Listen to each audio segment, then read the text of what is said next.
Hello and welcome back. We're here to talk about, first we're here to play some Goldeneye. Let's see how far we can get. I'm hoping to make these videos. They're about 30 minutes, and we'll try and cover one whole theory that we're going to go through. Sometimes we might not. Sometimes we will. We'll see how that works out. Some hand grenades, lovely. Um, Today we are going to cover. Yeah, remember you can go in there. Toot toot oh toot toot toot toot toot toot.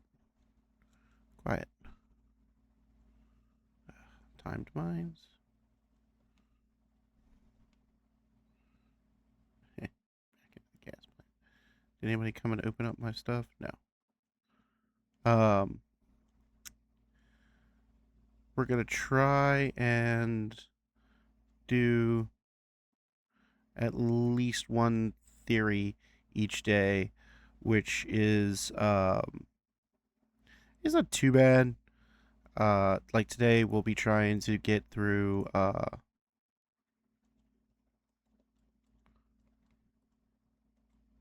today we'll be trying to get through as I got the K. Alimony. We'll talk some about it. Nothing too much. Let me see something. What are my options here? My missions. Oh, I just have to find the key and explain. Okay. Because I remember in some of them you have to uh,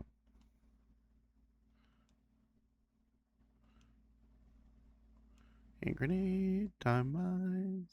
You have to go take out those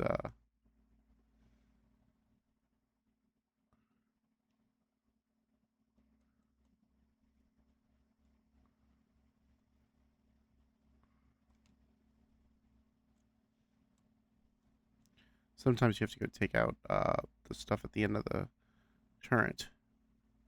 Yeah, there's two turrets.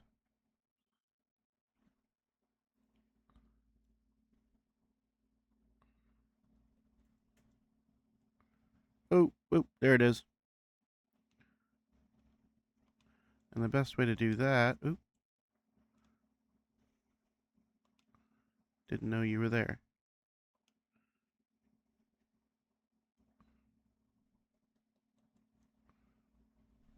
Someone behind me? Yep.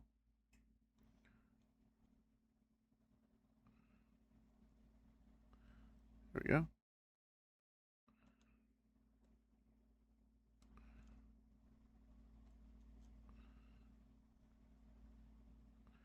We can just use the time mines. Ah, I missed.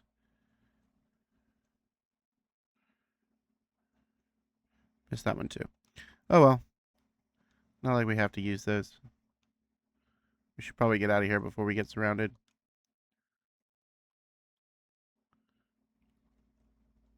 Let's go find our plane. So today we're going to talk about, as much as possible, we're going to talk about alimony. Now, alimony is a very state-based thing. It's not cut and dry, as some would imagine. Ooh, a tank?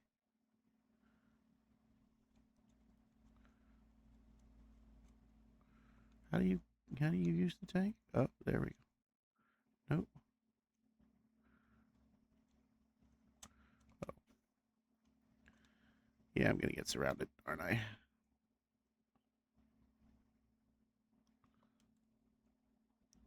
Yep, I'm getting surrounded.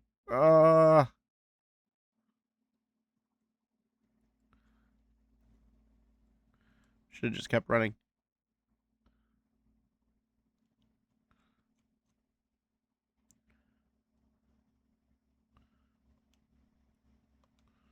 Anyway, um,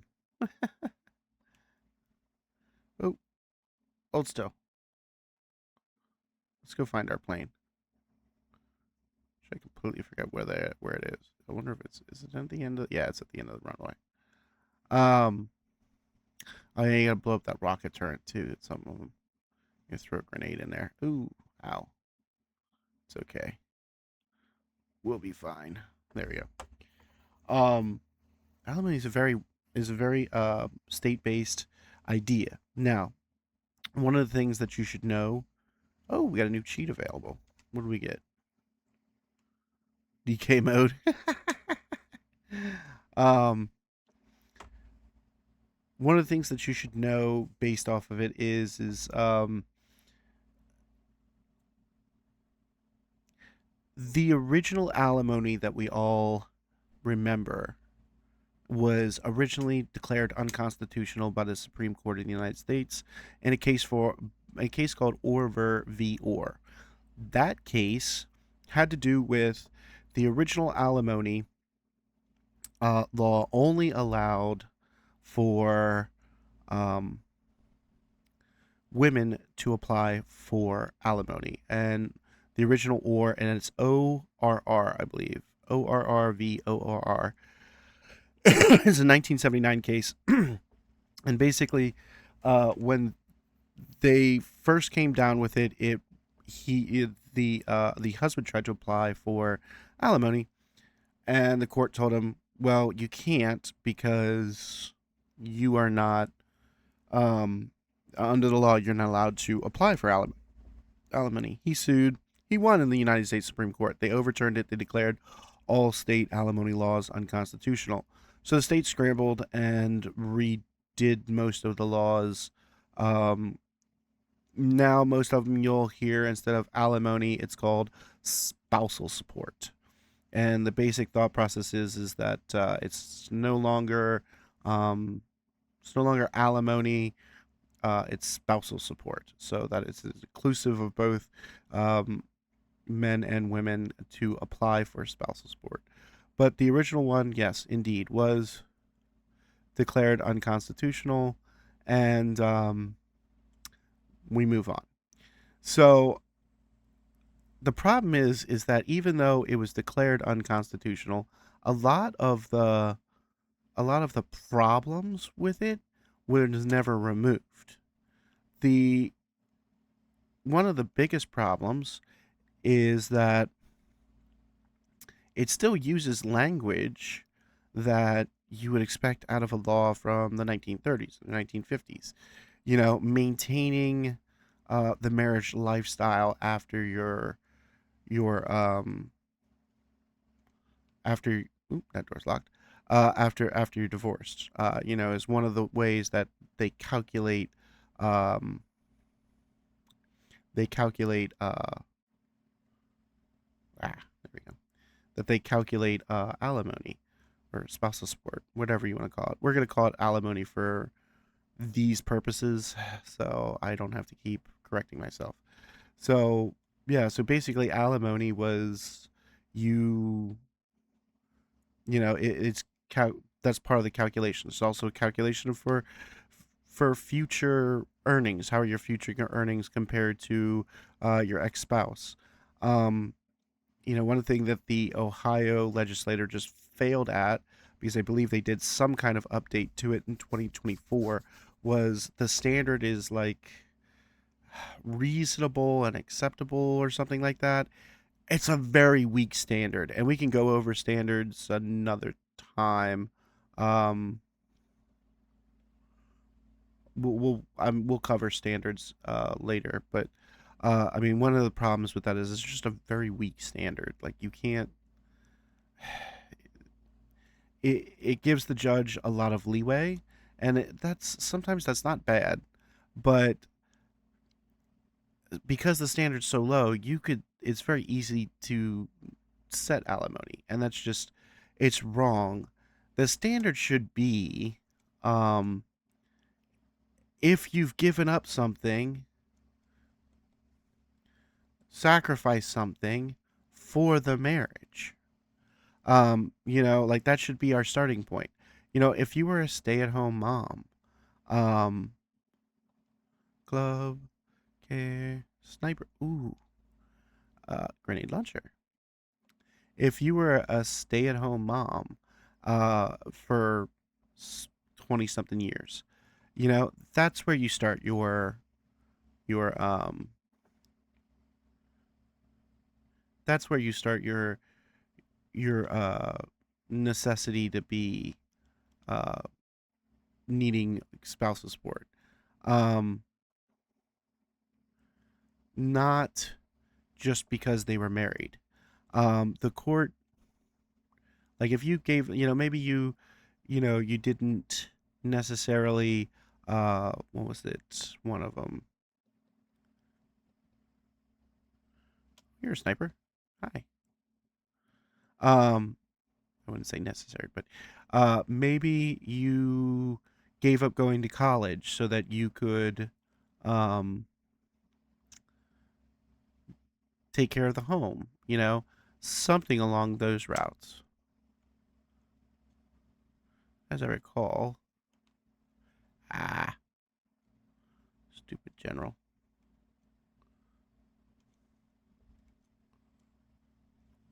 It's got to be around here somewhere. Maybe it's in the other one. I remember going through this whole level and just blowing everything up.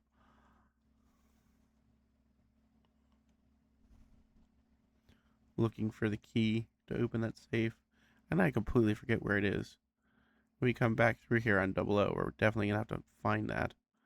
Um, what are the missions? Enter base via ventilation tower. Okay. Ooh. Thanks.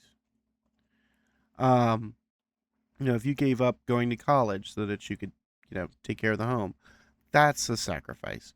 Uh, you know,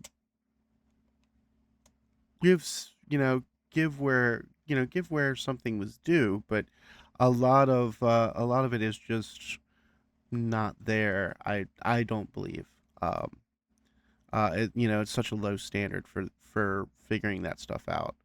Um, let's get rid of that. Yeah, that don't need to be there. There's nothing in here but whatever those are. I'm not going around blowing stuff up for fun. Um, you also like this is a good point to kind of segue into there's 3 to 4. Sorry, I was trying to aim. There's 3 to 4 different ways that you kind of can uh, to get uh, alimony, and it's really dependent on state. So it's not just it is very much a state thing. One of it is one of them we all know. It's a temporary order for alimony, which usually occurs when you are getting divorced, and the judge kind of puts it in for. There we go. I'll shut down. The judge puts it in. What happened? The judge puts it in to protect you, to make sure that you can, somebody can has money while the divorce is proceeding. Um, that's the one that you'll hear about, but that one ends as soon as the final decree is given. So final decree given, no more, no none of that. That can't last too long. There we go. But the second one is the one that you hear the most about. It's the alimony that's given due to oh, wait, where's that ventilation shaft? I have a feeling I'm supposed to go through that. That's the alimony that you hear about. It's given in the final decree. Now that one is there's 2 of them. One is a permanent or um, permanent or a certain length of time um, alimony. You hear that one quite a lot. Um, I gotta stop saying so many times. Uh, I'll just say That sounds better. Anyway, it could come out for a certain period of time. It's usually based off of A couple of things: length of marriage, um, how long or how length of marriage, income from all sources, incomes divided by where you're going at, as far as the property that was distributed between um, everyone during the divorce. Okay, now this is why are you alive? Um, Man, it's hard to concentrate and talk at the same time. Uh, you also have all sources of income, so that's a big deal. Oh, that's right. Yeah, you're supposed to climb the ladder. Um, so that there's a couple of different ways that you can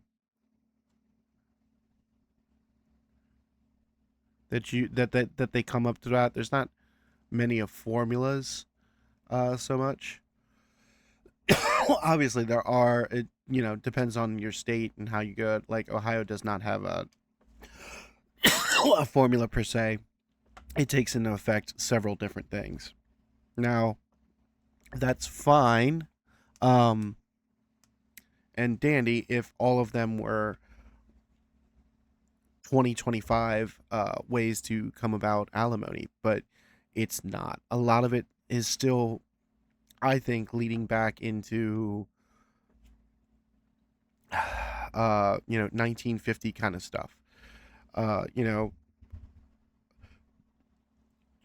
uh, you know, One of them is what is your future earnings potential? That that should not be the case, as most people have picked where they're going to work before the marriage.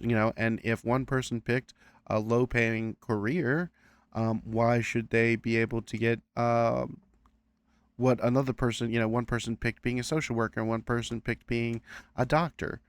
Uh, that's not really fair to the one that picked to be a doctor. He picked that before he got married, and now you're penalizing him. We're going to stop here for this video so I can finish some of my thoughts.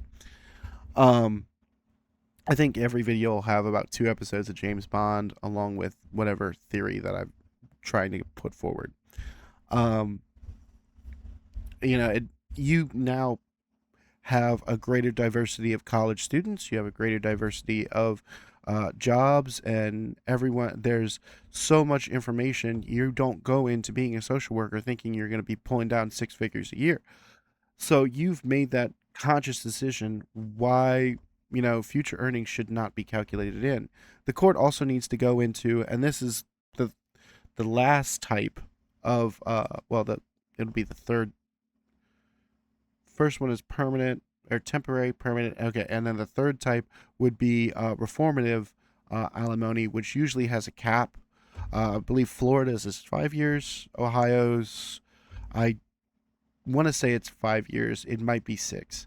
I'm not entirely sure, but essentially you get put on reformative alimony. You get a certain amount of time to get a job, go for a college degree, or go back to college and get a new degree, something along those lines. It's not meant to be long term. Matter of fact, one of the best. No, that leads me into the last one, the college degree one. Uh, One of the last alimonies, which is usually not recorded as alimonies, usually it's recorded as like some kind of breach of contract or something like that.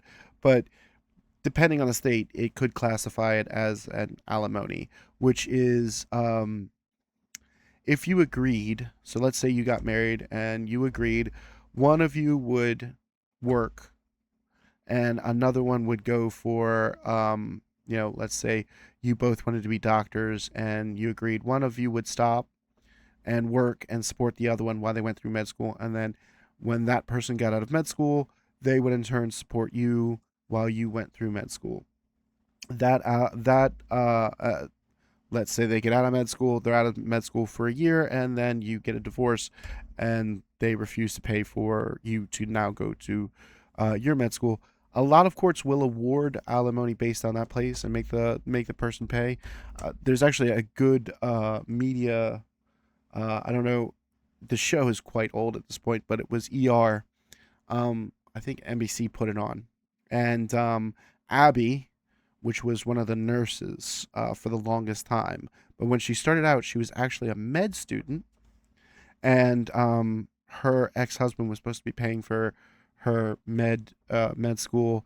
It got messed up. She ended up becoming a nurse and just staying for a nurse for the majority of the series that she was involved in. And then towards the end of the series, she suddenly, I believe a doctor, she was trying to help a doctor, and the doctor told her, "You're just a nurse."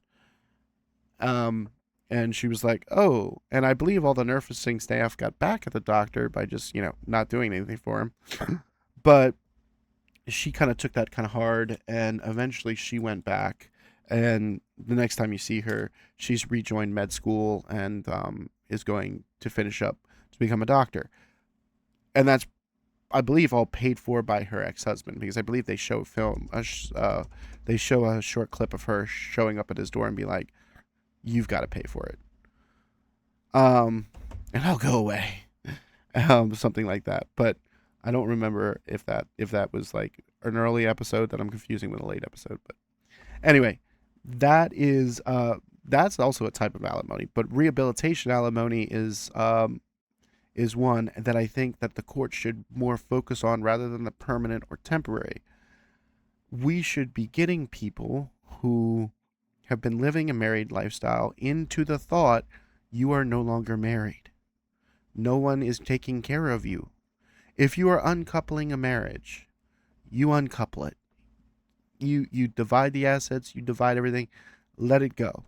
Now, if you've been married for 25 years and you're in your late 50s, 30 years, whatever it is, and you're in your late 50s, and you decide to get, there's a divorce for whatever reason. Yeah, we should be talking about your retirements. We should be talking about it. But if you're 30, 35, the court should be looking at how to rehabilitate you back into the workforce. And this goes to what we'll talk about next time, which is child support. Um, I understand there are moms out there or dads that have children to raise, but at the same time, you're no longer one single unit. You have now become separated, and eventually those children will leave, and the court needs to take that into consideration on helping people realize, you're not in a marriage anymore. You are alone.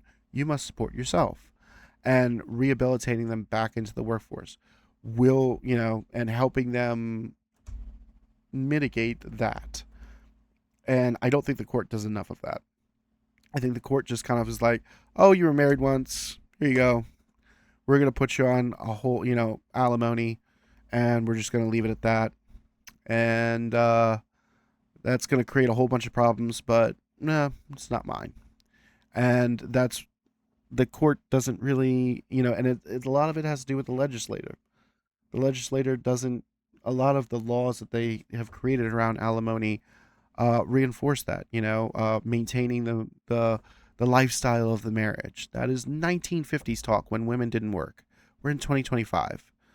You know, there is enough women in the workforce to say that we do not need to maintain the lifestyle of the marriage. We need to help them if they were a stay-at-home mom or a stay-at-home dad. I know that's becoming a lot more prevalent today. Um, I did it for a little while. It was fun, but at the same time, stressful.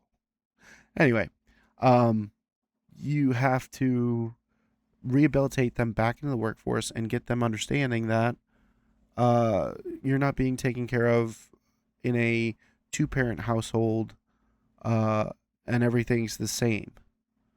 Start moving towards being independent.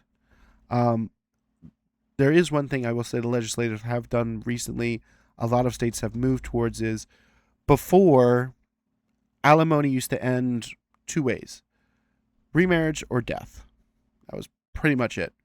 Um, or if you were on a lesser timed alimony that was like, oh, you're giving, you were married for this amount of time, therefore you get, let's say, Ohio's formula is usually for every 2 to 5 years you get a year. So, you were married for 10 years, you'll get 2 years of alimony. After those 2 years, you're done.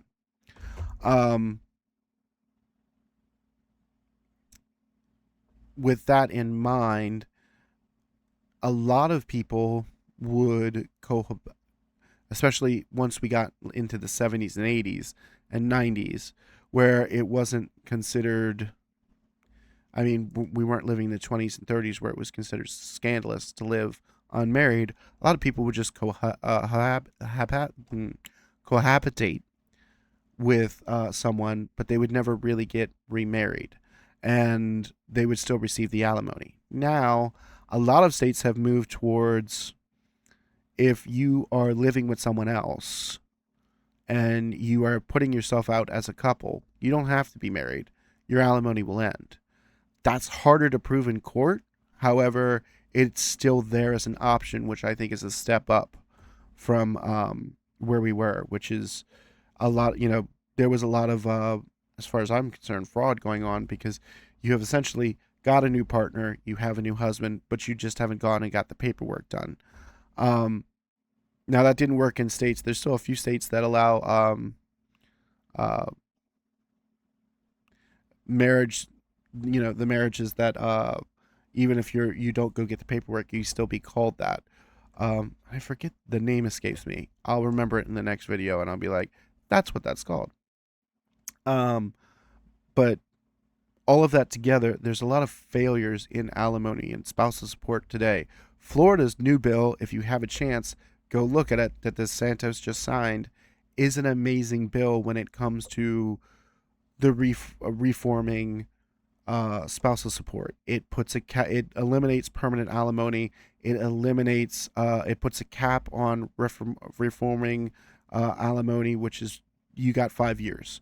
It puts the most you can get is you have to be married for 20 years or more, and then you get 75% of time of the marriage to get paid alimony, and that can also be paid in lump sum or by property. So it depends on where you're going with that. But and then it goes down from there.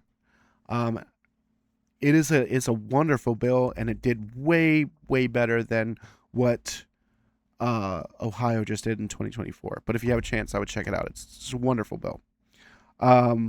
That's all we're going to talk about on this one. The next one, we're going to talk about a little bit of child support, and some of the reform that needs to go on there. And I say child support, it's also kind of rolled in with child custody.